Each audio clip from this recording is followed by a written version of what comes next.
Hi there, this is Bill.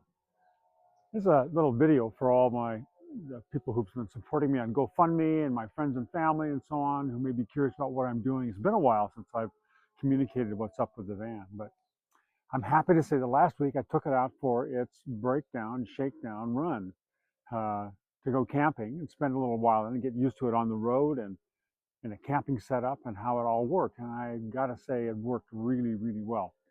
And I picked a place that I wanted to go to that I've known but haven't been around much for years, down by Mammoth in the Owens Valley, Bishop area. The weather, we had a break in the weather, a window of what was going to be pretty nice, warm weather, not big winds or anything. Good test for the van, good test for the roads. Didn't have to deal with snow going over the passes or anything like that. And we laid out a trip because this is get a little fishing in, get some camping, do a little road trip.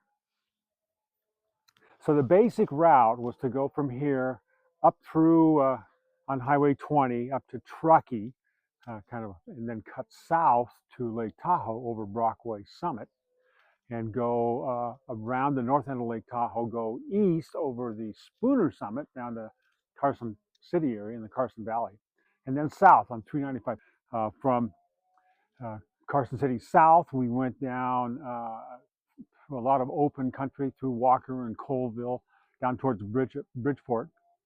I stayed in a BLM campground a little bit north of Bishop, close to the Owens River, in the valley of the Owens River. Uh, Part of the reason for going to this area was because there's good fishing in Lower Owens River. I haven't fished it for 20 some years probably, um, but there's brown trout and rainbow trout. It's beautiful country. And get a chance to do that. But the main reason was to check out the van, both how it was on the road, make sure it could handle that kind of driving and was comfortable, and to see how the camping worked. The most important thing in my mind for the van to be comfortable for camping would be to have a good platform for a bed. That was the first thing I put together. Did some work on that to make sure that it was all leveled out properly and all that, without taking up too much space, to leave room for both storage and headroom and all that. Um, but also to hold all the stuff that I need, my clothes and my cooking gear, and keep food fresh and all that, and my fishing stuff. And the way I laid out the van with a bed and area for little shelves for storage stuff and space for storage, and then a rocket box up on top of the car, it all worked really, really well. I was very happy with it. I was particularly happy with the bed being warm enough at night, very comfortable, slept extremely well on this trip. 3 nights is what I spent in the Owens Valley. I ran into some old friends in Bishop, did some fishing with my friend Fred Rowe.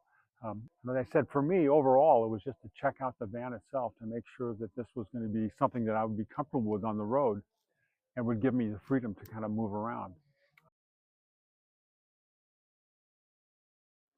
This is my FishCamp van. It's a combination of a mobile fish camp in a van that is self-contained.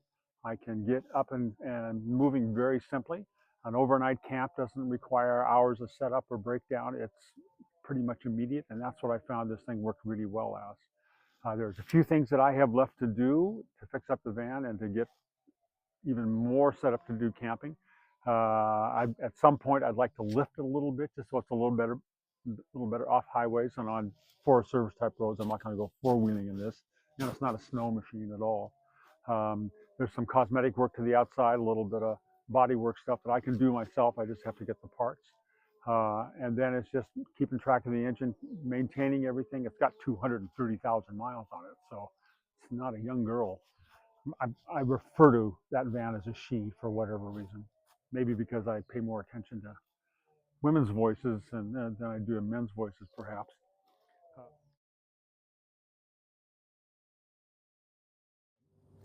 As I was planning for this last trip uh, down to Bishop, I was also starting to look ahead a little bit further and kind of seeing what's going to happen with this van and me over the next year or two, or maybe a little bit longer. Is that I'm approaching it as kind of a farewell tour. It's a chance for me to get back and see places that I've not seen, new places for sure.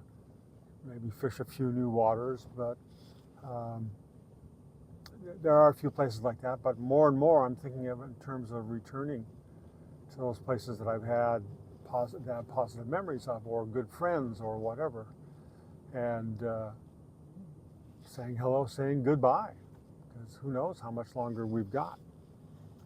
We're not getting any younger. So that's what I'm thinking about now this summer. I'm definitely going to do some fishing and camping in our local mountains and streams, North Yuba, Feather River probably, some of the tributaries to that, maybe up towards Almanor or Shasta. We'll see. And then beyond that, I'm kind of making my list. I'd like to get in September.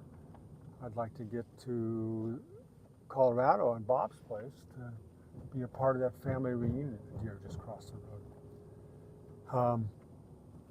I'd also like to get up to the Northwest to see Paul Dorpat, my old buddy, and Michael DeCourcy and several other folks.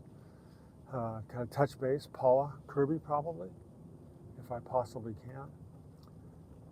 I just have to be confident that the car will do all that stuff, and we'll see. I'm giving it a chance. It's only got 230,000 miles on it. What could go wrong? But I want to thank all of you for helping me in many ways, financially in some cases, and just in encouragement, and in your friendship, with helping me kind of achieve this place I'm at right now, which is really kind of a lifelong dream, to be free and on the road and doing a little fishing and traveling and seeing people. So once again, thank you all very much, and hope to see you soon. Bye-bye.